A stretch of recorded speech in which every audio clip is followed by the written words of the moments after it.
आज बहुत दिनों बाद एक बहुत पुरानी दोस्त से बात हुई और उसकी बातें अब तक मुझे थोड़ा विचलित कर रही हैं, इसलिए सोचा आपसे शेयर करूं। उसने कहा कि 20 साल हो गए हैं उसकी शादी को और अब 21वें साल में वो क्या चेंज करेगी। जो आज तक वो सहती आई है, सुनती आई है, उसे उसकी इतनी आदत हो गई है कि वो भगवान से कुछ मांगती है तो ये मांगती है कि मुझे पेशेंस दें, मुझे इतनी पेशेंस दें कि मैं और सहती रहूं।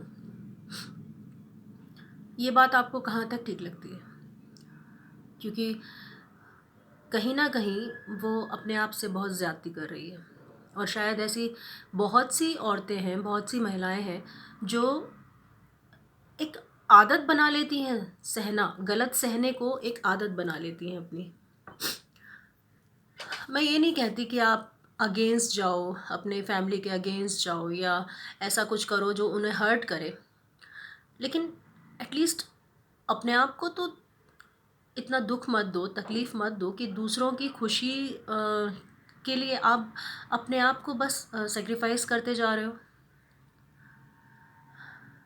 क्योंकि मैं शायद सही बोलूँ तो हाँ, हमारे पेरेंट्स ने ही, हमारी जो जनरेशन है उसको यही सिखाया कि लड़कियों को सहना चाहिए, लड़कियां ही घर को बनाती हैं। मैं भी मानती हूँ, लेकिन एक हद तक आपको सहना चाहिए। गलत तो शायद कभी नहीं, क्योंकि आपको कोई हक नहीं बनता खुद को दुख देने का, तकलीफ़ देने का, और वो भी सिर्फ इसलिए कि दूसरे लोगों का ईगो सेटिस्फाई होता रहे। झुकने की भी एक लिमिट होती है, और उतना ही झुको कि गिर ना जाओ, खासकर अपनी नज़रों में। हम सभी शायद ज़िंदगी के ऐसे दौर से गुज़र रहे होते हैं, लेकिन जब आपको ये रियलाइज़ हो जाए कि आपने बहुत कर लिया और अब आप करने की स्थिति में नहीं हो, राइट? एक अंदर से आवाज़ आएगी आपको। मेरी तबीयत थोड़ी ठीक नहीं है, लेकिन सॉरी, फिर भी मैं आज शेयर करना चाहती हूँ, क्योंकि ये बात मुझे बहुत परेशान कर रही है कि 20 साल तक जो आप सहते आए हो उसे आगे भी आप सहना ही चाहते हो, और आप यही मांगते हो भगवान से कि आपको और पेशेंस मिले वो सब गंदगी सहने की जो आप चाहते नहीं हो। No, this is not fair. You are not being fair to yourself. हमें अपने बच्चों को अब ये सिखाना होगा कि जो गलत है वो गलत है, और गलत और सही की कोई परिभाषा नहीं होती, राइट? गलत, मेरी नज़र में जो गलत है वो आपकी नज़र में सही हो सकता है, एंड वाइस वर्सा। तो अपनी अपनी परिभाषाएं हैं, अपने अपने दायरे हैं, अपने अपने मायने हैं सबके। लेकिन हर कोई अपने अंदर ये जानता है कि उसके लिए क्या सही है और कहाँ तक सही है।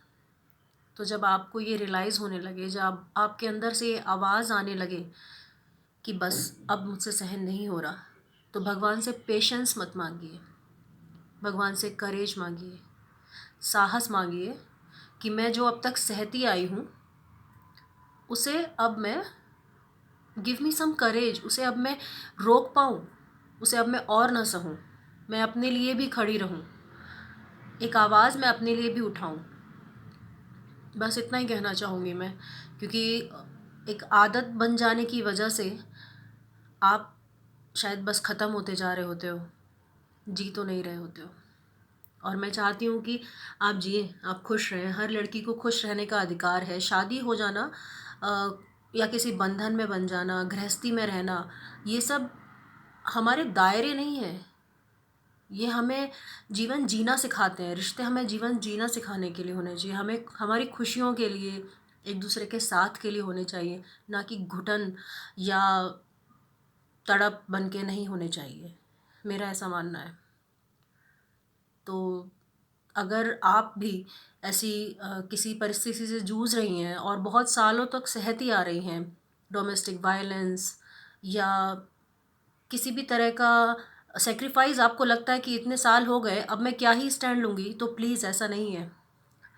जिस दिन आपको ये महसूस हो जिस दिन आपको लगा मैं थक गई हूँ, तो प्लीज़ थोड़ा अपने लिए खड़ा होने की कोशिश कीजिए, अपनी हिम्मत जुटाइए और